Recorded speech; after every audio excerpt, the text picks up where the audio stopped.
What's up, everybody? Welcome to the pit. What a ride.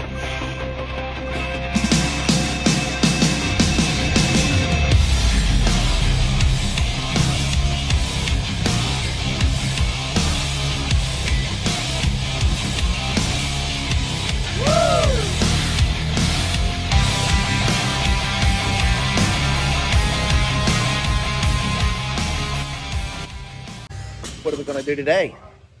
Well, today is the last squat day before competition. We have 11 days before competition. All I intend to do today is work on my form, all right? Just practice, practice, practice, all right? Like I said, I'm not going to go heavy. It's just form today. I'm going to practice my breathing, going to practice my setup, going to practice staying tight in my squat. Like I said, it's just all form. I'm going to try to work on every flaw that I have and see if I can find some new ones and work on them too. I don't need any surprises in this competition, all right? I don't want to be blowing no hamstrings like I did in that last one. There we go. Getting spotters, good job. All right, it took too long to recover from and it was too damn aggravating. And here's another tip. Practice like you play, right? Everybody knows that. If you're going to squat with wraps, practice with wraps. If you're going to use smelling salts, then you practice with smelling salts. Obviously, everybody's going to be using a belt, right? And you need to be practicing with a belt. Now, I'm not talking about during training, all right? Now, let me explain.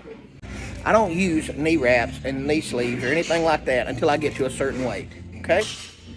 I don't use the belt until I get to a certain weight. I probably won't even use smelling salts until I get to a certain weight. I'm getting plenty of practice with all these things as I train. But on the last couple of training sessions before your meet, you need to make sure you've got this stuff on, okay? You need to pay close attention to it. Commit the way all this stuff feels on you to memory, right? It's going to affect your lift.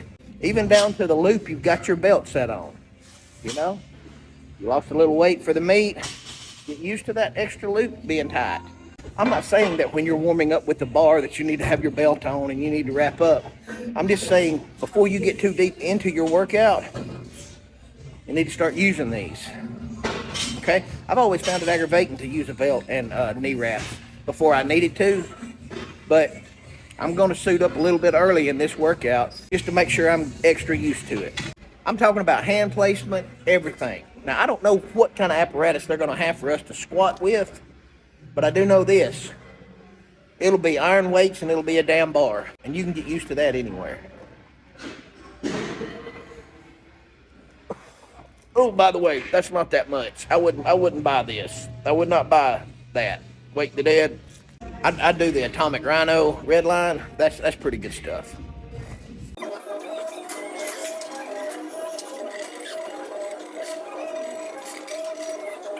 My belt was too high. Too high up on my body. Need to get it lower. Listen, big guys, heavy people are apt to lose 5, 10, 15 pounds in a period of a week and a half. All right, sometimes without even trying. I was getting a little too friendly with the fried okra and the fried catfish down here at the local Western Sizzling for about a month. And I ballooned up and really got a good bloat to me.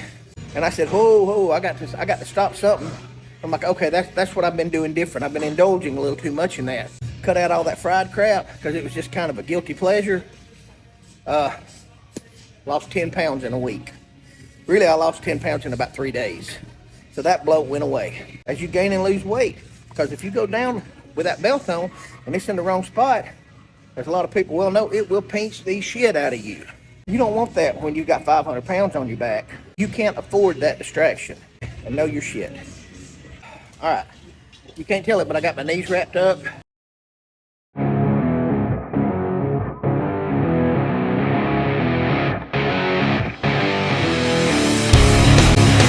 Where were y'all at? Where was you some bitches at when I was over here squatting without my safety straps in place, huh? Supposed to call me on that kind of stuff.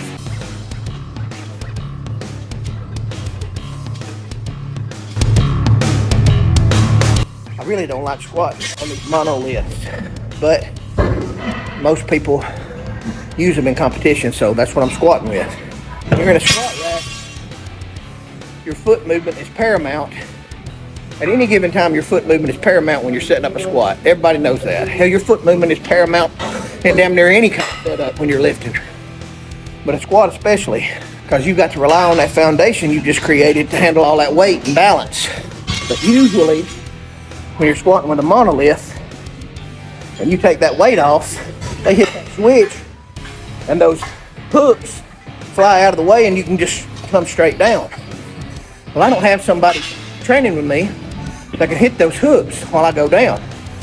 So I got to set up and step back and get set like I would in a normal squat rack. But I probably won't have to do that during the competition. I probably just have them set the bar up, get my feet spread out like I want it, get under it, up, they'll move the racks out of the way, click, I'll fill up my barrel, that's how I put it, fill the barrel, and down I'll go. I'm gonna have to step back a little bit, okay? That's just the nature of it. Got my feet placed where I can get high when I step up, so they gotta be close together. And then when I step back, 1 step, 2 steps, hopefully I'll be in position.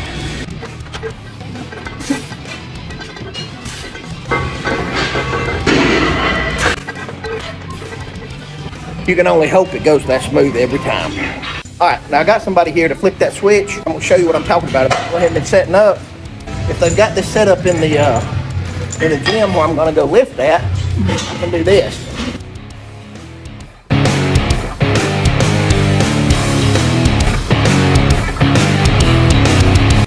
That's how it should go. Down and up. That's it. You shouldn't have to shuffle your feet. Word.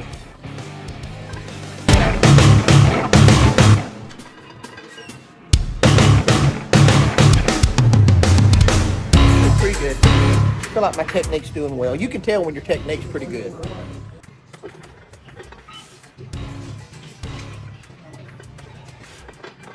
One at a time.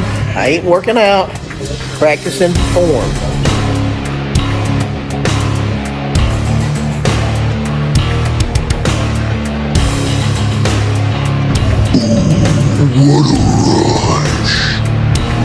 Here's something I'm gonna try to work on. And I've been trying to do this with my bench presses too. Really any big lift, any big single. Come up, come back, and squat. All with 1 breath.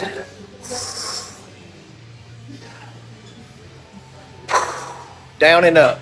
Now, the reason being, for obvious reasons really, is you don't want to lose that tightness, because once you exhale and then you try to inhale and regain all that tightness that you just took in before you put all that weight on your body, you can't get it all back.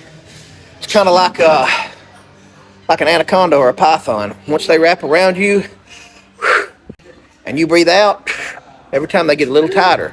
Well, you get all that weight on you, you're constricted. That weight's still pressing on you. You'll never be able to take as much breath in as you did before you put that weight on you. And that's something you have to train for when you do singles. At least I've come to find that out. When you're doing regular repetitions, you have to breathe, right? Out, in, out, whatever, you know. But when you're doing those big singles, I find it more beneficial just to hold your breath. Now, some people are going to say, no, you shouldn't hold your breath. Well, whatever. You do you and I'll do me. But if you're going to live with this technique, you're going to have to train for it, or at least I am.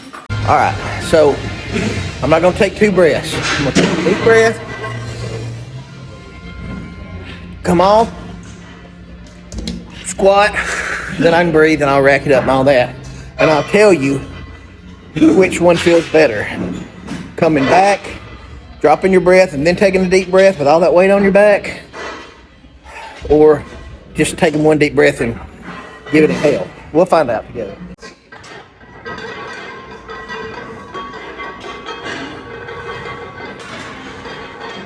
There's a big difference. I'm not going to go as far as to say, oh, it's a night and day difference. There's a big difference. You're not losing all that compression. I liked it. I think that'll be a go-to.